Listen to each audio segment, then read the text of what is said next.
Welcome to the last episode of the first series of LLS Kitchen. My name is Salvatore Galati, and as I did for the last 4 weeks, I will take you for a little tour of our winery, where we will actually visit our winery's kitchens. So our producer will cook for us out of their kitchens some of the product that perhaps they produce on the property, drinking with it, of course, the wine that they produce. But as we have done in the past, we want to start, and as we do for many, many years now, we're going to start a little presentation with an aperitivo. We start every meal with an aperitivo. Sometimes it takes 10 minutes, sometimes it takes 2 hours for such a ceremony. And actually, it's becoming popular in the United States as well. The Jody and Rita from Via Carota, for example, opened a restaurant in New York City called Pisellino, which is pretty much a cafe that serves aperitivo, as well as Danny Myers, which opened Vini e Fritti in Manhattan, which also is one of the first aperitivo bars. So this tradition is becoming popular in the United States as well. So we will connect with Garage Nardini, where they are preparing for us the Amaro and Stormy, a little bit of interpretation of the classic cocktail. So here there is Garage Nardini.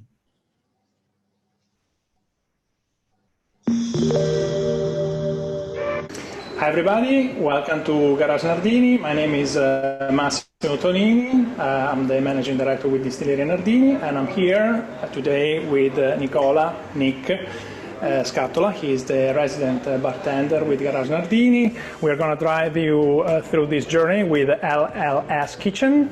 Thank you, Winebo, for hosting us.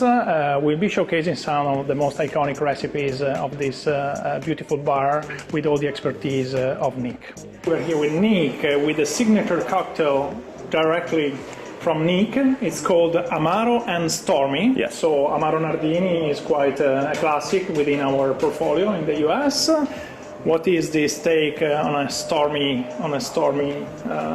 mode? I would change the base. I want to use the Amaro Nardini because it is more fresh, have a mint taste, a little bit of orange, and a bitter taste of the gentian rose.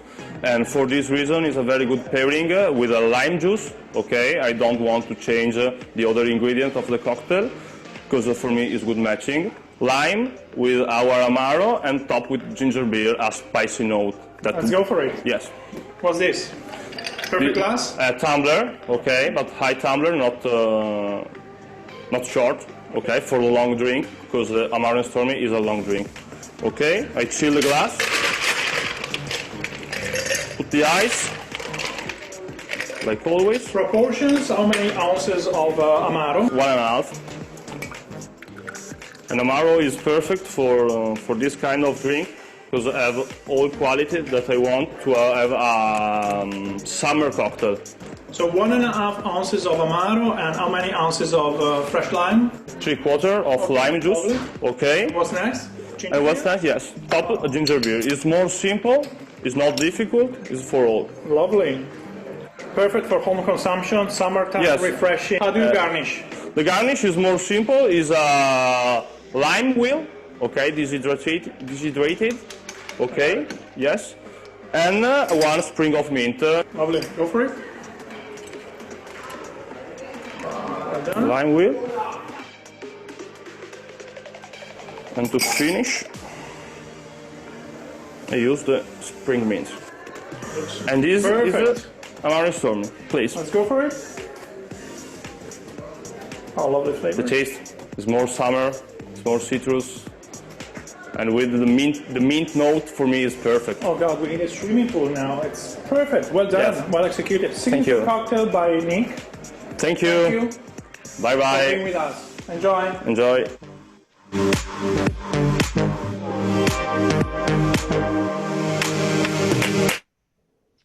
They look very good. So here we are for the theme of the day. Today is cooking with wine. What I mean is actually using the wine as an ingredient, but as well as actually drinking while you're cooking with it. And for today's episode, we will go to Montecoco. I think that this quote will kind of tell you a little bit about how I discovered Montecucco. Nel mezzo di cammino di nostra vita mi ritrovai per una selva oscura che la retta via era smarrita. And there was me while I was driving from Grosseto to Montalcino. I was going through those cypress-laden roads with very little population, very little buildings, but a lot of vineyards, a lot of wooded area, as well as grains. And there was actually Montecucco. Montecucco is located between Montalcino on the north and Grosseto in the south. There should be a slide coming up right now with a little map. Hopefully, it's coming up. But there it is, right there, Montalcino and Morelli Scansano, right there. That's where Montecucco is. So not only in terms of geographic position, Montecucco is between those two appellations, but also in terms of flavor profiles. When you taste Sangiovese from Montecucco, you discover there is a little more luscious style of Sangiovese, connecting with Montalcino, but again, a little bit more fruit intensity in that. And then when you try the blends that make the Montecucco DOC, you will find that it's a little bit more elegant style of what we know of being Maremma wines, which are very big and powerful wines. So in terms of price points, you also find a very good deal in this area. And that is why it's becoming very popular.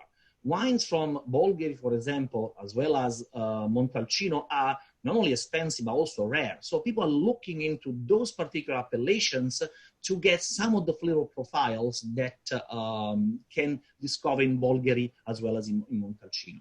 But, I just want to talk about Montecucco on its own, in terms of comparing it with other appellations. And that's what the Tipa family discovered in one of their travels.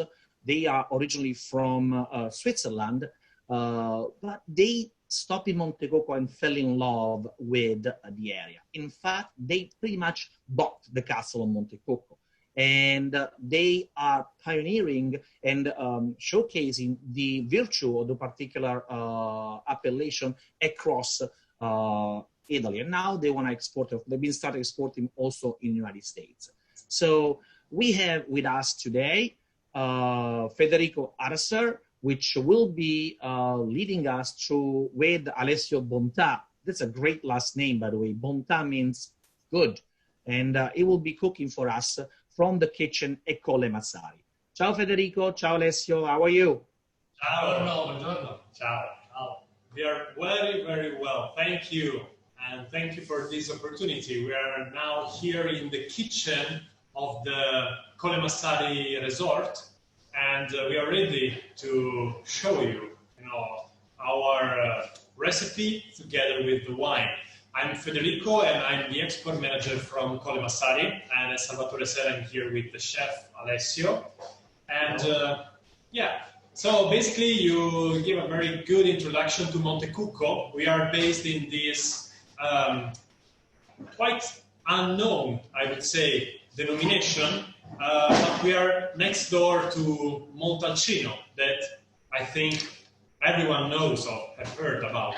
So the fact that we are between Montalcino and the Toscanian coast means that we have a combination of the soil and characteristics that are similar to Montalcino in terms of soil and composition, and we have the influence of the sea breeze. This creates a unique microclimate for the growing of the Sangiovese and the other varietals. Montecucco is quite recent as a DOC here in Italy, but wine here has been made since ancient times. So, as you said, Tipa Bertarelli family came here in the middle of the 90s and found this green oasis, and they thought that it was perfect, for starting a wine project. So, here at ColleMassari, we produce mainly red wines. And we also have a white wine that is Vermentino, that is very trendy, white grape that usually grows close to the sea. And actually we found out that here the terroir of Montecucco is suitable as well for the Vermentino because of the influence of the sea. So what are you going to cook for us today? So today we are doing a recipe that is a risotto, traditional risotto made with sausages, radicchio, so the red salad, and of course we have also the rigoletto, so the wine, as an ingredient for this risotto. So just to recap all the ingredients, we have the onion, we have the sausage, we have risotto. We prefer to use the carnaroli, that is also, this particular risotto comes from Maremma, so it's typical from here, as well as the sausage. We have the radicchio salad, we have the parmesan and the butter that will be used at the end for the mantecatura, to do the creamy, consistency of the risotto. And we will have... Mantecare. Giusto, Alessio, mantecare the risotto. That's the term you want to use. And then, of course, we need the broth that can be from beef or from vegetable, and that is also a shenzel. And olive oil. Of course, we have our own ColleMassari extra virgin olive oil that will be perfect. So let's get cooking. Cominciamo? Yes. Sì. Allora, I'm sorry, I can speak in Italian because my English is very bad. Your English is perfect. I understood everything you said. Don't worry. Allora, cominciamo con pulire la salsiccia, togliamo la pelle, facciamo un'incisione e togliamo la pelle. So we need to remove the skin from the sausage. Poi, First. a noi serve metà perché facciamo solo risotto. Con una forchetta schiacciamo la salsiccia. So we will use a fork, to broken, to mince, the sausage. Ok. Poi, What's next? We cut the onion in slices. Be careful with your fingers. I know you're an expert, though, right? Yes, don't do this at home as quick as Alessio, because he's a professional chef. We don't want to make any injury. quindi, la nostra pentola, Yeah, we il will nostro use olio, ColleMassari. I had the olive oil. It's fantastic. Yes, thank you. Quindi, cipolla Then you put. e salsiccia. So you put them together inside the pan. And let's start to cook. Okay.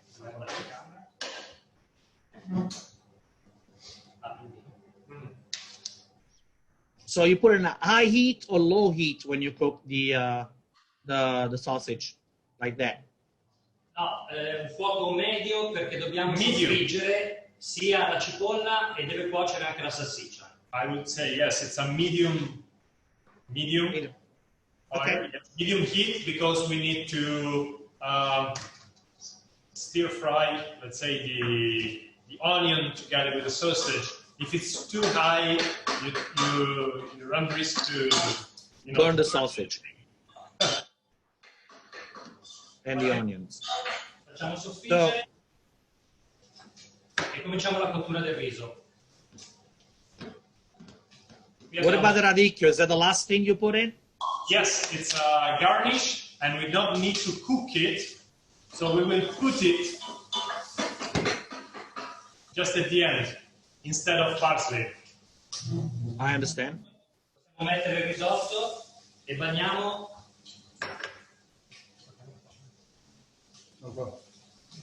Okay, so now I'll show you. Now that's up close and personal. That's good. E mettiamo subito il brodo vegetale. So this is very important. You have to add the wine and then to add immediately the broth, because we want to keep inside the rice all the flavors of the wine. If you wait too much, the flavors will evaporate. So we need to add the broth together with the wine. Faccio vedere il brodo vegetale. The broth is a vegetable broth. Carote, sedano, cipolla e un pochino di pomodoro. So if you want to prepare it in advance, you have to boil together onion, carrot, celery, and parsley for 1 hour, more or less. And then the broth is ready. La cottura del riso deve essere moderata, per far vedere che bolle, ma non troppo. So yes, here is boiling, but you don't have to use high heat. So always medium heat, not too high. Okay. And you have to keep it boiling. Okay. Adesso, mentre cuoce il riso, tagliamo il radicchio. So now we need some time, of course, to wait for the cooking of the risotto of the rice. So in the meantime, you can try to cut, the radicchio. And that will be used as garnish afterwards. So, Federico, why don't you tell us about the wine we'll be drinking, which is also being used in the recipe? Tell us about Rigoletto. Okay, so the Rigoletto is our Montecucco Rosso. It's a blend of 70% Sangiovese with 15% of Montepulciano and 15% of Ciliegiolo. So all native grapes of Tuscany, and of course Sangiovese is the main grape because it's also the main grape for the denomination here. So to be a DOC wine, you have to put a minimum quantity is required of Sangiovese. Then the wine, after the fermentation in a stainless steel tank, made an aging of 6 months, mainly in barrique, plus some months of refining in bottle. So the wine is a fresh red wine, and the color is a bright ruby red.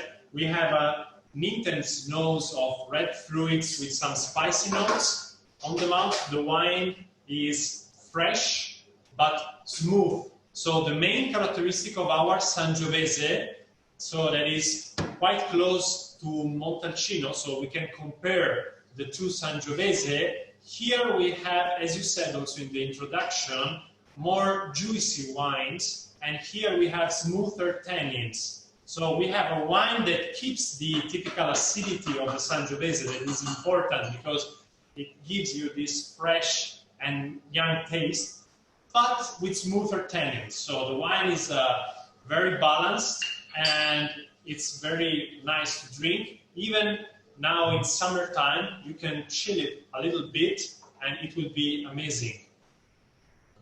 I actually like that. I do sometimes put my red in a refrigerator to get a little bit more of freshness, especially in the summer.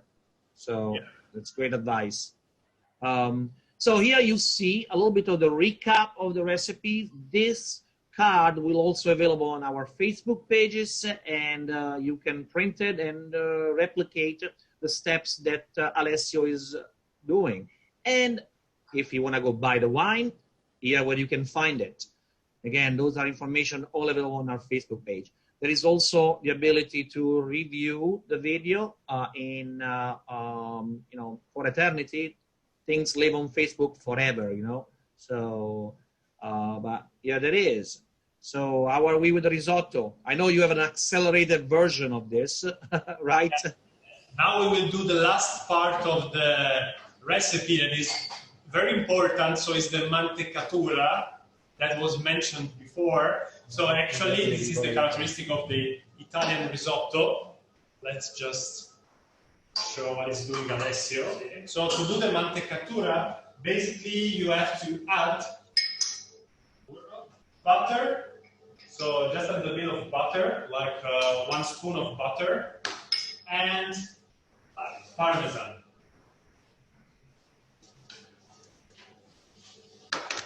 And then stir. You have to, yes, before. You have to switch off the heat,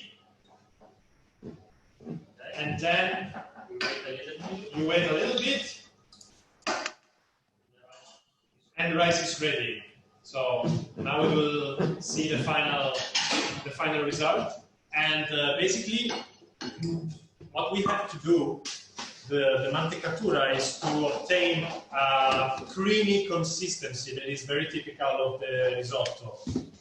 And at the end, once you put, the rice in the plate, then you add as a garnish the radicchio. So you don't need to cook the radicchio.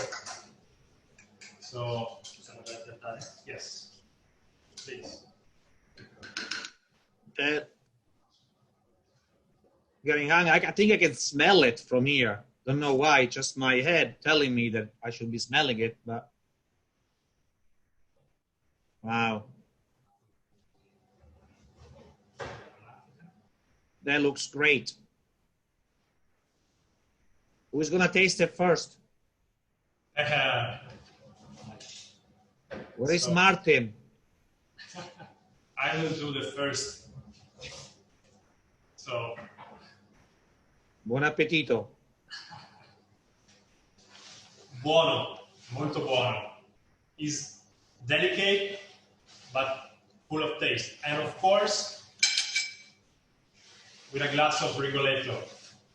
Awesome. And as you can see, and it's true throughout the Italy, recipes don't have to have 25, 30 ingredients. It needs to have just a few good ones, and a little bit of care into picking the ingredients and then assembling together. And it's simple, very simple, right? So, but unfortunately I cannot taste it, but according to Federico, it's delicious as well. So I had a question for you, Federico, about the Montecucco DOCG. That is a different appellation, right? Meaning it's 100% Sangiovese, right? To give an importance to Sangiovese, to make a Montecucco DOCG. Tell us a little bit about that. So basically, in Italy, speaking about the classification of wines, we start from the table wines. We have the IGT wines, the DOC, and the DOCG. So DOCG means the highest category from an area of production, and this means that you have certain rules to follow. It's not really a matter of quality, but it's a matter of rules in order to protect an area, a designated area. And in the case of Montecucco, the DOCG require 100% Sangiovese. And we have, of course, a DOCG that is our Poggio Lombrone, 100% Sangiovese. So I understand, of course, it's all a rule of thumb, but the most important wine of the appellation, DOCG Montecucco, must be made 100% Sangiovese, which kind of brought me to the description that I made before when I compare it to Montalcino Sangiovese. In between you and Montalcino, there is just a big mountain called Monte Amiata, but once you go over the mountain, you are right there onto Montalcino. It's as the crow fly, it's what, 5 miles, 6 miles from the border? Yes, exactly.